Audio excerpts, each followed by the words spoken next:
Hello, it is almost 2025, so I figured I was going to do a little like wrap up of my year, and of course, like my favorite things I ate this year.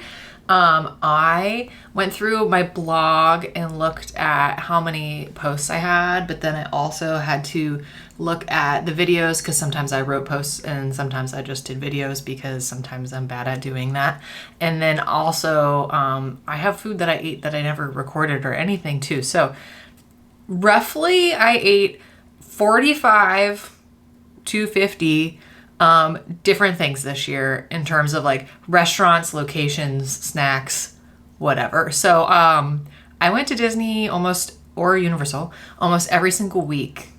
Yeah, almost every single week this year. I had a couple weeks, especially right now with the holidays. I've just been stressed out, so I have not been going. But I have eaten so much food this year. So picking my favorites was kind of hard because I had a lot that I liked. So I tried to say only 5 of each category that I like. But there might be some honorable mentions in there because there was some really good food that I ate this year. And then there was also some food that wasn't very good. I think that we should start with table service because why not? Table service is the standard for most people in terms of like planning ahead and wanting to watch videos. So one of my favorites this year was the Plaza restaurant at Magic Kingdom.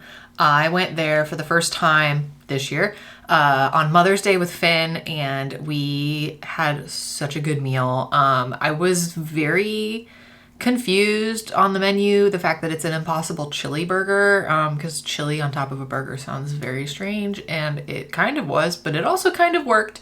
The burger was cooked well too, so it was one of those things where it's like, I'm not gonna complain, the burger's cooked well. The chili was more so just like pinto beans, and the cheese is sometimes melted, sometimes not. We did end up going there again a couple weeks afterwards because I loved it that much that I needed Corey to come give it a try too because of the dessert. The dessert there is I don't have any menus up, so I'm literally just going off my brain right now. It's like a dark chocolate banana bread pudding, and I think it's called with like soy milk dessert or something like that. It's vegan ice cream. It's delicious. It had like the best banana bread texture. Banana bread, in my opinion, always needs to have chocolate. So it had chocolate in it. It had chocolate all over it. It had ice cream that was melting because the banana bread was warm. It's so good. Even if you just went for dessert, like so good.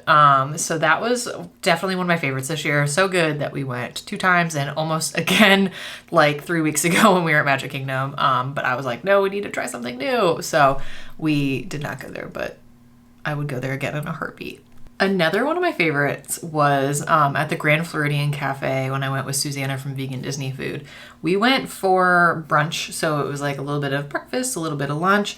The menu has since changed since we went, so I'm going off of what we ate, and I don't know the current situation because I do know they got rid of the Impossible Burger, which really bums me out because that one was cooked so well. But honestly, the shining star at this meal was it was like a fruit bowl with pineapple and coconut ice cream on it, and it had all this like fresh coconut on it. It was so good. I wouldn't really think that was a meal, but I think it was considered a starter anyway.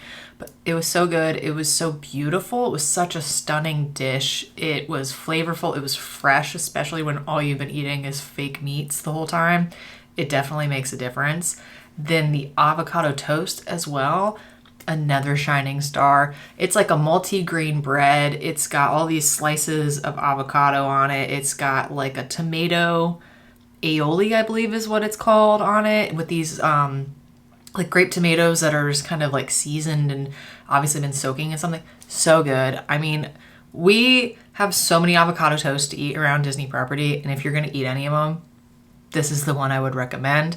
The tofu scramble was fine. Like I said, the burger's not there anymore, so I'm not going to talk about it. But great option for starting your day if you happen to be in like the monorail area or if you are going to go to Magic Kingdom later.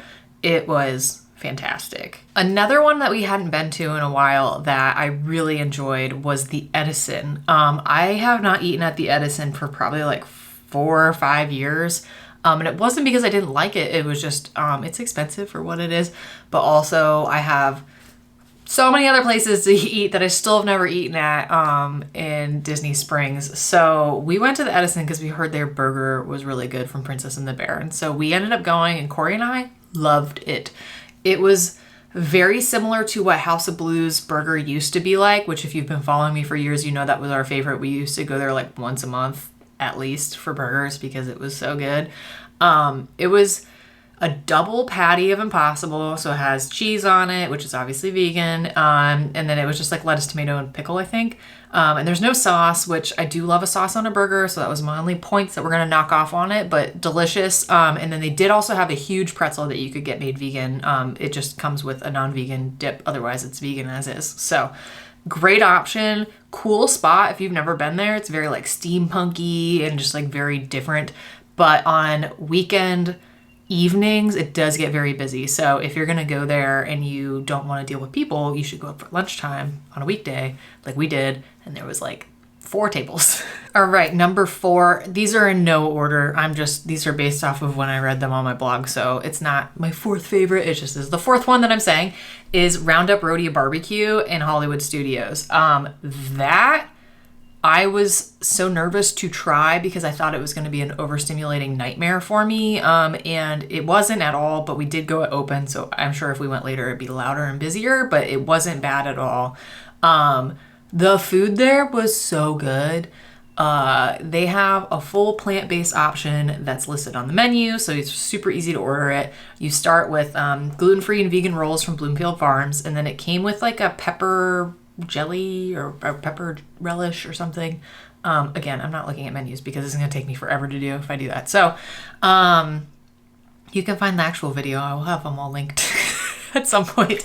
Anyway, so it starts with the rolls, and then both of the additional appetizers are already vegan as is, which was a watermelon salad, which was literally just watermelon and a couple slices of basil on it, but delicious fresh watermelon, not mad about it. And then a tomato and cucumber salad that was also very fresh, good light start to what's going to be a heavy meal, and it was very good.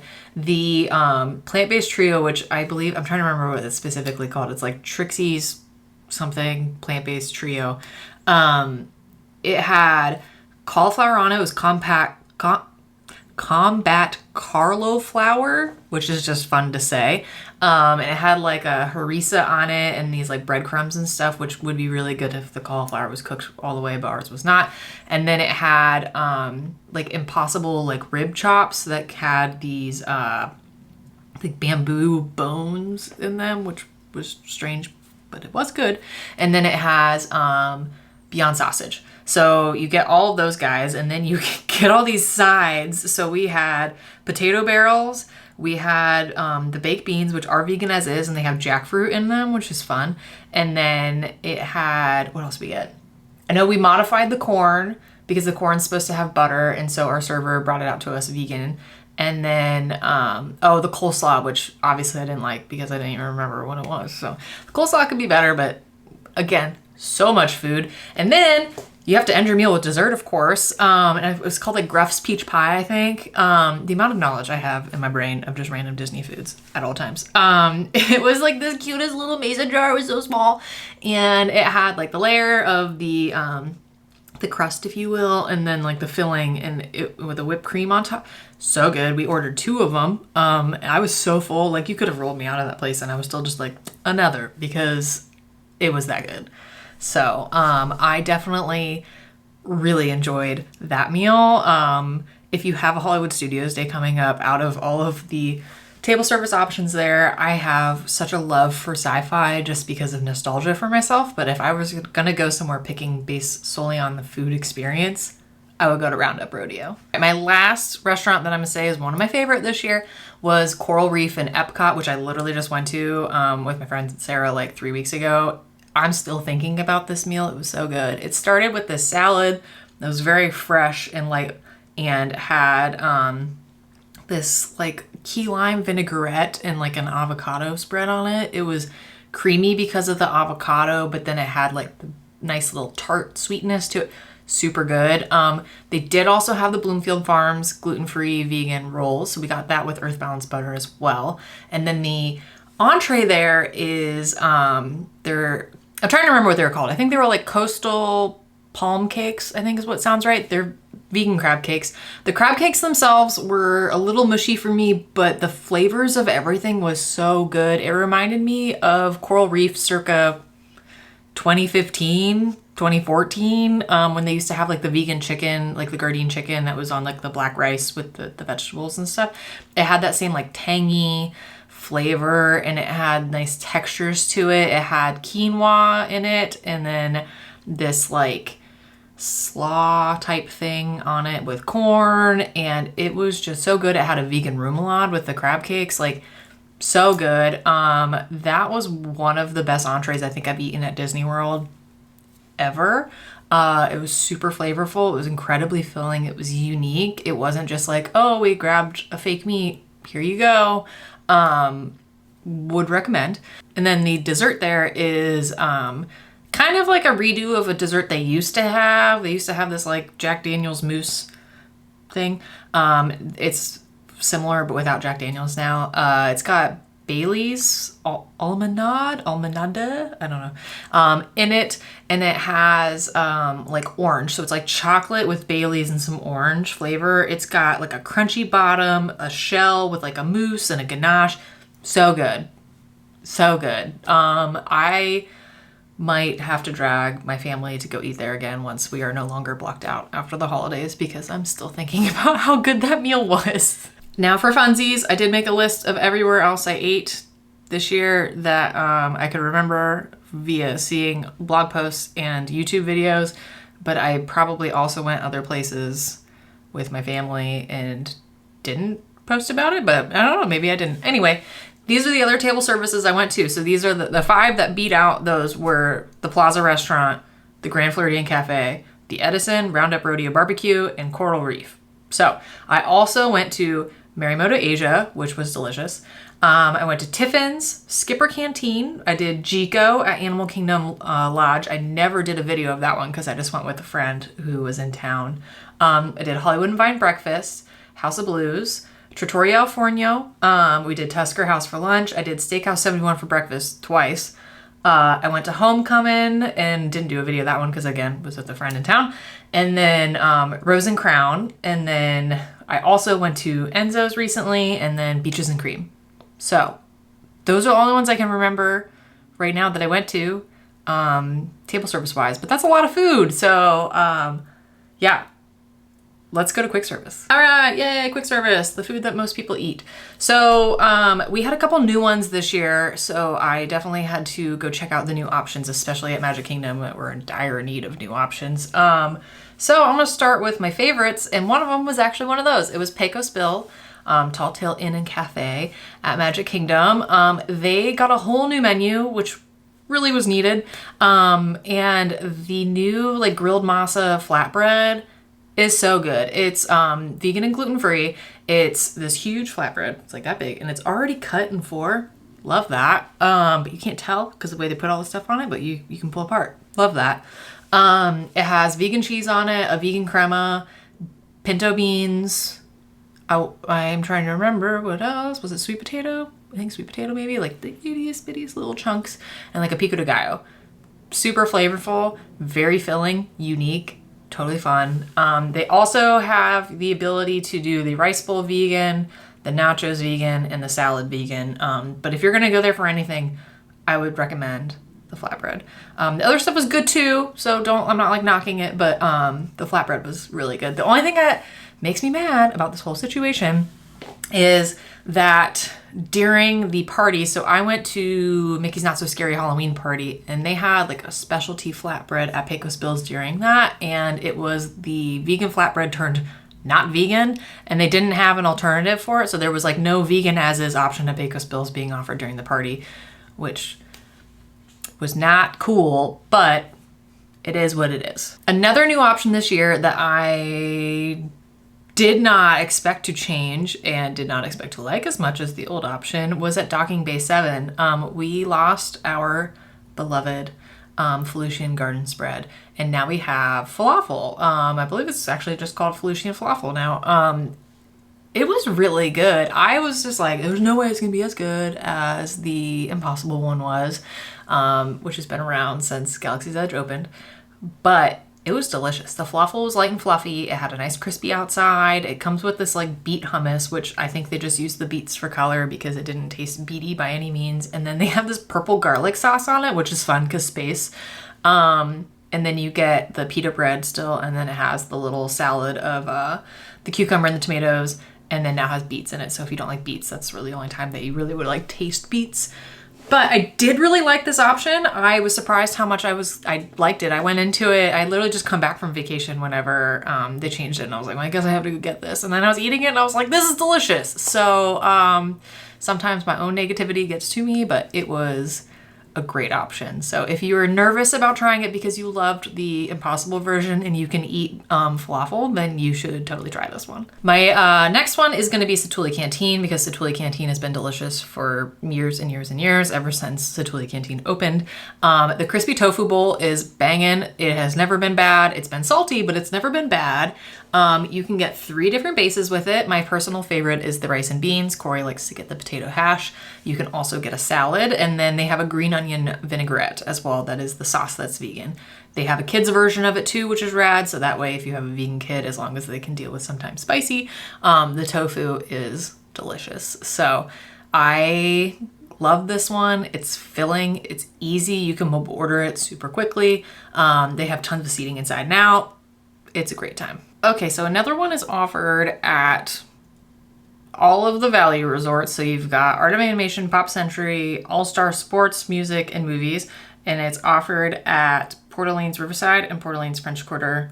I think that's it. It might be at Caribbean Beach, but I don't think so. But it is the Korean burger. It's like a barbecue Korean burger, I think is what it's called. It's an Impossible burger. It has cucumbers on it with this like barbecue sauce and like a slaw on it. So good. I did not expect to like it as much as I did. I think it was one of those things where it was not your standard like toppings, so it made it really fun for me, and I really enjoyed that. And like I say, you can get it at like so many places, so if you want to try it, it's very easy to obtain.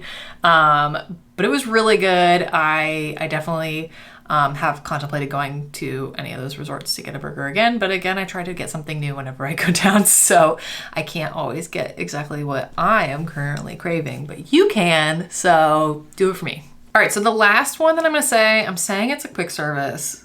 It's not a quick service, but I'm going to say it's a quick service because if you know this tip, it is essentially a quick service. So at Rose and Crown Pub, not the restaurant, otherwise this would be listed under one of my favorites for sit downs, you can get the vegan fish and chips to go. So the pub is the part that's like literally along the walkway of Epcot, whereas the restaurant goes along the water. So the pub is where it's loud and chaotic and everyone's in there getting drinks. You can order fish and chips to go, and then you can go sit outside on either side of Rose and Crown. There is seating that is along the water, beautiful views. But you can't do that until 4 o'clock. So they don't open the kitchen until 4 o'clock, which is also when the restaurant itself opens. So while you can go in there and get a drink earlier in the day, you cannot get the fish and chips. So it's literally just Gardein vegan fish. They fry it so it's nice and crispy. They make their own tartar sauce. And you got the big chips. If you go over to the fish and chip stand on the side, you can get vinegar for it. It's delicious. It's like our family's go-to. Finn loves it. Corey loves it. We always eat it whenever we're at Epcot, especially if we're there at a festival and we just want to kind of get a little bit of snacks. It's really easy for us to share it because it's a lot of food, and it's also the same price as the non-vegan fish and chips. So it's like $10 cheaper than eating it in the restaurant. So I think it's like $14. Don't quote me on that. But it takes 5 minutes. It might as well be a quick service. So I'm counting as a quick service. But if you don't want to count it as a quick service, then I'm not going to pick another thing. So that's the ones I get. So those were my 5 favorites. Again, I'm going to do the mentions of all of the restaurants that I went to. And some of these were multiple times. So I went to Primo Piatto for breakfast, which was very good. Spyglass Grill at Caribbean Beach for breakfast as well. We went to Backlot Express. Finn and I tried the tofu bowl, and that was really yummy. I went to Restaurantosaurus so many times this year. Anytime you ever saw me post that I was at Animal Kingdom with my child, we ate at Restaurantosaurus. No matter how many times I tried to get him to go to Satuli Canteen, we ate at Restaurantosaurus. So I like it. It's not terrible, but it's not one of my favorites. Columbia Harbor House, I went to twice this year. Columbia Harbor House will be mentioned once again later on when I get into the worst food that I ate this year. Connections Eatery, I went to twice this year.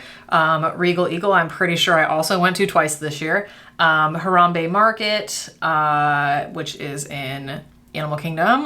Kusafuri, which that option is no longer offered, but that technically was a quick service.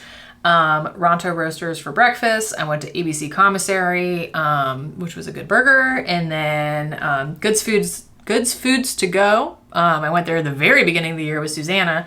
And then Rosie's All-American Cafe for the lobster roll. So that's a lot. That's a lot of food. I ate a lot of food this year. So it was kind of hard to pick my favorites, but those were my favorite 5. That was Pecos Bills, Rose and Crown because it counts, Docking Bay 7, the Korean burger, which is everywhere, and then Satuli Canteen. So let's look at snacks, and then we're going to go to bars/lounges, which I didn't go to a lot this year because I usually go to the parks earlier in the day. And then your favorite part, the things I hated. So I didn't have a lot of snacks this year other than like many pretzels and popcorn. So I'm just going to tell you all the snacks I ate this year, but I will start with my 2 favorites. My favorite thing was a limited edition option in April. It was the Earth Month pizza at Animal Kingdom. They need to have that thing year round. It had like truffle on it and Impossible like sausage and vegan cheese, and it was so good. I think I got it 2 or 3 times while it lasted because it was only here for a month. So Disney, if you ever watch my videos, please, please, please put this somewhere permanently. Like, I don't know, Pizzafari. It's delicious. My second favorite thing was the cookie at Summer House, and I'm not even gonna say that I didn't love the chocolate chip cookie because the new chocolate chip cookie is still really good. It's not as good as the vegan snickerdoodle was, but the new vegan gluten-free chocolate chip cookie at Summer House on the Lake at Disney Springs is delicious. Additional treats that I enjoyed this year, like I said, pretzels. The amount of times I eaten a baseline pretzel this year, which technically also counts as a bar/lounge, was many. I loved the limited time cupcake that was offered at Sprinkles. That was only here for 2 weeks, but it was delicious, and it was like it was a collaboration with Miyoko's Creamery, so it was really good. It'd be really cool if they added that to the menu, but I doubt they will do that. The Contempo Cafe chocolate peanut butter mousse thing, delicious. I've gotten that several times. It's this nice, it's just a little guy, it's just like a little triangle. But it's really good. Would recommend if you can do peanut. I can only eat that when I'm not at home, so I enjoyed it when I was there alone a few times. Dino Bite Snacks has the vegan ice cream that is the best. The waffle cone, the last times I've checked, is vegan. Delicious. Love that option. On the same vein of ice cream, you can go to the Plaza Ice Cream Parlor, where I was able to get a root beer float a couple weeks ago, even though it's not on the menu. Great option too. Love that one. And then the whoopie pie that's offered right now for the holidays was really good. It's chocolate and mint. I hope we have stuff like this again. It's nice to see that we have an option for a dessert ever at Magic Kingdom. So if we could like continue, even if it's literally the same thing, just different, like looks different, just like the same cupcake they do at the resorts, I literally won't be mad. So yeah, the snacks, they're fine. They were amazing. I just ate a lot of popcorn, per usual. So if you don't have if you don't have a reusable popcorn bucket, you're messing up, because you definitely need one, because then you can just munch on popcorn whenever you want. So moving on, we're going to talk about bars and lounges. I only went to a couple this year, so this is like short and sweet. So my favorite was at Jock Lindsay's Hangar Bar at Disney Springs, where you could get the Minecart meatballs. Right now they're the holiday Minecart meatballs. Both are delicious. Super fun little option with the potato hay, whether it's sweet potato or normal potato. And then they're just literally the pre-made Impossible meatballs with sauce on it. I'm not mad. They're delicious. And Nomad Lounge in Animal Kingdom. Susanna and I went there from like, I don't know, when did we go? I don't know, a couple months ago. We had a feast. We went to try the new kids' Impossible Korean meatballs. that's offered at Tiffin's, but you can order a bunch of stuff from Tiffin's at Nomad, even though the Nomad has its own tiny little menu. So we did that, and we had the bao buns, which we got at Tiffin's, and then we had modified the poke bowl, and then we got the bread service. I was trying to remember what else we got. And so all of that was delicious, super easy meal. I love sitting outside at Nomad and just like vibing. It's a great place to hang out. So the only other bar / lounge that I went to that I could remember was Gurgling Suitcase at Old Key West. Susanna and I went there whenever we went to Goods Food to Go, and we got just like this big old plate of like chips that's like on the menu. I don't even know if it's still on the menu, if I'm being honest. I'm gonna look that up real quick, actually. It's still on the menu. Interesting. It's literally just chips, and then they have this like vegan French onion dip, and then like they called it like a red pepper aioli, but I'm pretty sure it was red pepper hummus. It was fine. I wouldn't recommend going out of your way to go here. If you're gonna go to like a lounge, I definitely would go to like Nomad if you're at a park, or if not, go to Jock Lindsay's Hangar Bar, because it's just a cool vibe. So I had a pretty lucky year though. I really can only think of 2 things that I hated this year. And that, like I straight up like did not finish eating, hated. And honestly, that's astonishing because usually the food's pretty hit or miss here. Number 1 being the House of Blues burger. Now, it was called an Everything Legendary burger. It's still technically called that. Something happened. My friend was telling me about this. Something happened with the supplier, so I don't know if Everything Legendary has gone out of business or what, but House of Blues no longer uses their burgers, which their burger was awful. It tasted like tofurkey bologna, and it was like undercooked, uncooked. I don't know what the heck they served us. It was disgusting. I think I ate like 3 bites of it, and I was like, I'm done. But I have heard that since then, they now have the Impossible Burger, but it's still the same toppings, which I did not care for. It was like guacamole and like like mixed greens and tomato maybe. I don't know. It just, my bun all fell apart. The whole experience was terrible. I have zero desire to go to House of Blues again for this burger, which is a bummer because, as I said earlier in the video, that used to be like our go-to spot. So luckily we found a local place that we go to now that fills the void of the House of Blues burger. So shout out to Gnarly Barley if you're local. And then the other option that I hated no longer exists, so you're welcome. It was the vegan crab cake sandwich. It was a plant-based crab cake sandwich at Columbia Harbor House in Magic Kingdom. That thing was trash. I cannot say a single nice word about it. I have had a couple people who follow me say that they actually really like that option, and it is one of those ones that they enjoy, and I loved that you loved it. I did not. It had a terrible texture. It was all mushy. It had no sauce. It was so dry. It was terrible. So good riddance. The new mushroom thing is much better. So as long as you get sauce. So yeah, 2024 was a pretty solid year. Like I said, I ate at like 45 places at least. I pay for all of this with my own money. So if you ever want to help support, I have some links below. You can go to our website that's called Buy Me a Coffee, where you can buy me a Mickey pretzel. You can shop from my Amazon shop link. Anything you buy from there, you don't even have to buy from my list. If you just go through that link to your Amazon, whatever you're doing on there, I get commission from whatever you buy. So you don't even have to send me money. You can just pay me by doing your shopping anyway. But yeah, I appreciate any support I get. I appreciate all of you for following along. I know sometimes I can be kind of negative, but I just try to be honest. Unfortunately, that's just how it goes. So I hope you all have a wonderful end of your year for 2024. And I look forward to showing you guys all what I can find in 2025.